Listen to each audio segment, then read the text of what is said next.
If you're going to be wealthy, you don't achieve that goal or dream or desire by working for money. You must change that mindset. You must reverse that role and have money work for you. I'm delighted to be with you here. It's Mensah Oteh. And in the next few minutes, I want to share with you some of the very simple philosophies and beliefs that you must have if you intend to change your financial future. Now, when I started my journey as a professional, I started with a job. I was taught and I was raised in such a way that I always believed that once you had a job, and as long as you worked harder, pushing yourself up the career ladder in your chosen profession, that eventually you'll become wealthy. Now, over time, I came to the conclusion that some of the wealthiest people in the world, they don't work. They don't work as hard as the rest of the population. As a matter of fact, the more I've studied the wealthy, I've come to the conclusion that they don't do a lot of work. Now, they did, and they, don't get me wrong, at the early stage, they work hard. However, the time they invest on a daily basis compared to the level of results they get are slightly out of proportion. Similarly, what I found is, from my experience, that the lowest paid people work the hardest. So I came to the conclusion that money, working for money, doesn't guarantee wealth and financial freedom. And through a number of disciplines on my part of study, application and practice, and taking the time to review the results in my life, I've come up with a view that there are only two ways of making money. If you want to be wealthy, you've got to understand there's two ways. The first is actually what most of us do. Now, I used to be in that group, so I relate to this very well. We have time invested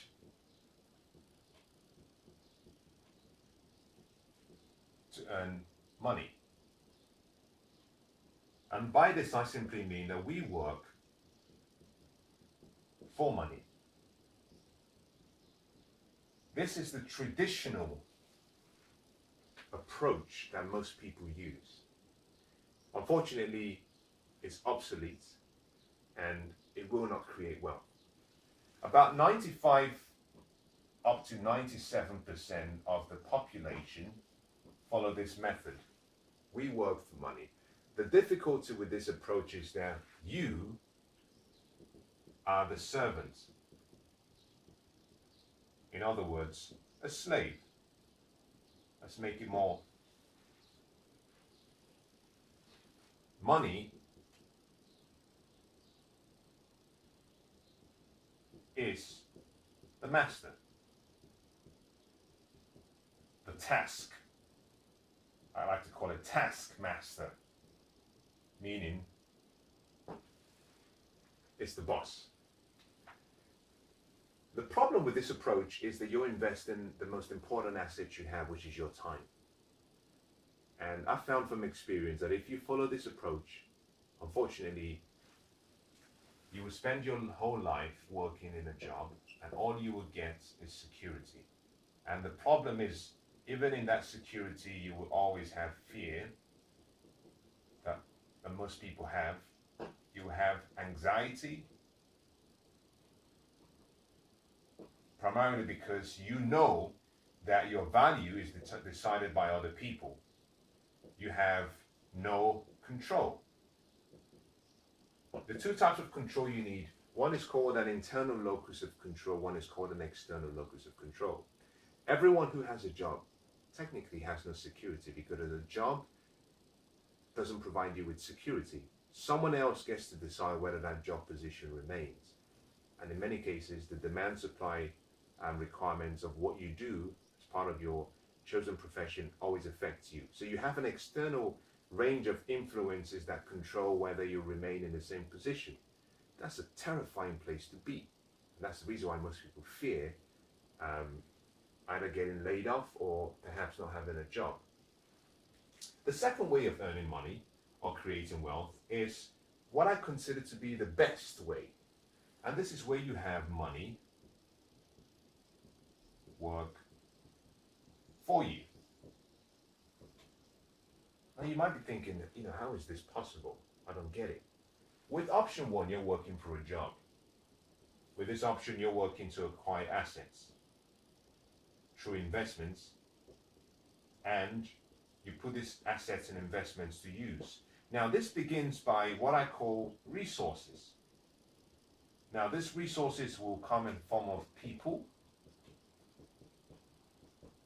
systems, and perhaps products. And the list goes on, services. And that creates profits. And that profit is invested and reinvested and reinvested, reinvested again, and it creates wealth. See, creating wealth is very easy if you know the game. This second option is primarily used by about 3% or less.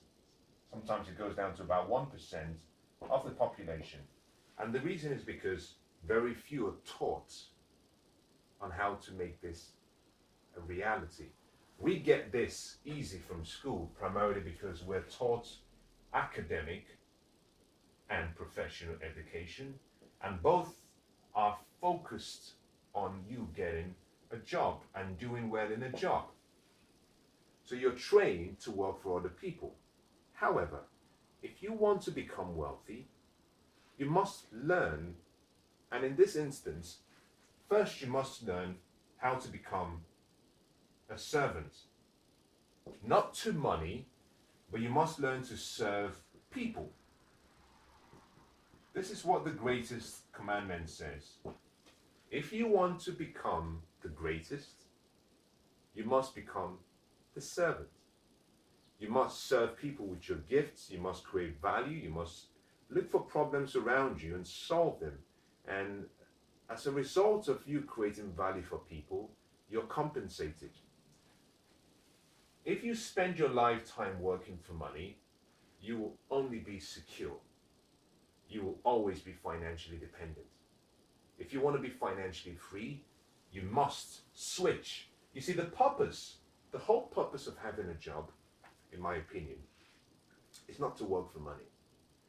I believe that work should be a place we go to develop our skills and gifts and talents, a place where we go to show what infinite intelligence is put through us and allowed to pass and flow through us. That way we're showing greatness. Each and every one of us has been chosen by ideas and dreams and desires, and all of those dreams and desires are looking to express themselves or itself through us. So we're meant to be used as a vessel. And the best way that we demonstrate that is through work, because work is the one place where we spend the most of our time.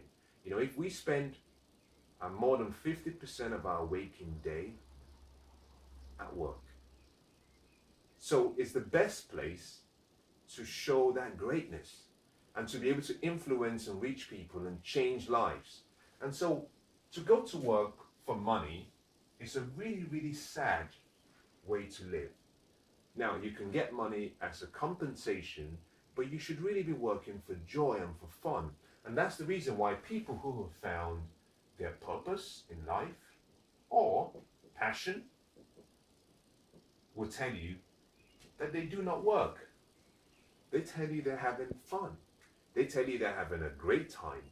For them, it's fun. And as a result of that mindset, what you find is that they work harder and they're compensated more because they have a different attitude and a different perspective about life and living. You must take your time, convert that time into resources. Take those resources, convert the resources and manage them in such a way that they create a profit. And with the profits, you reinvest it, and over time, it starts to work for you. Now, how do you move from this first category to the bottom category? It's very easy. I'll show you how in a minute. The ancient Babylonians were very wise. They come up with a a statement. The statement said that a part of what you earn is yours to keep. And they recommended that you pay yourself first. So take your income after you've invested time, and they said, let this be a minimum of 10%.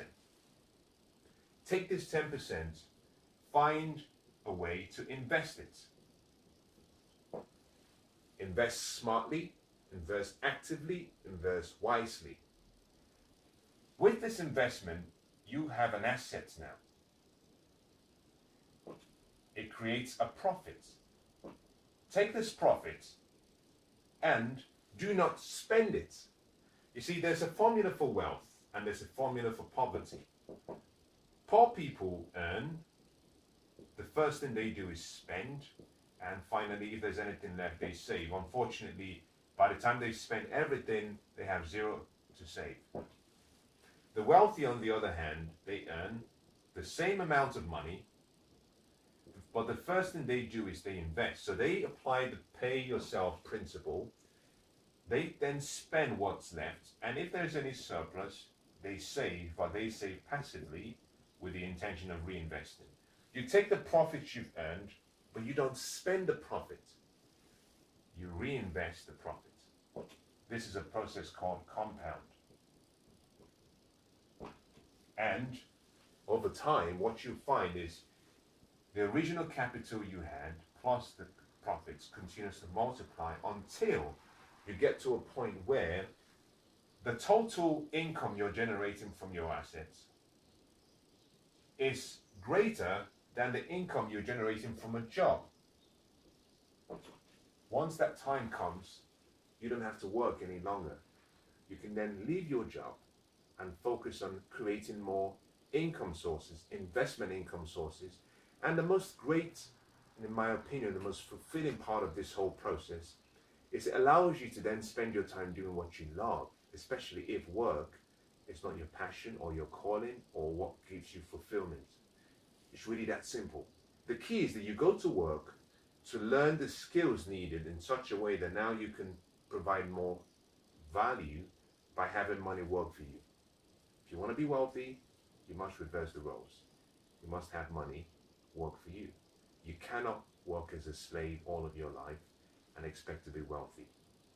If you do work all of your life, then what happens is you get to the end of your life, perhaps when you've come to retire, and then you find that you don't have the health. And most people spend all of their lives trying to acquire wealth, and sadly, when they've retired or when they've achieved their dreams, they then spend all of that money trying to buy back health. Make yourself a promise that it would not be you. Begin your life today. Start by making a decision, and that decision can be made now.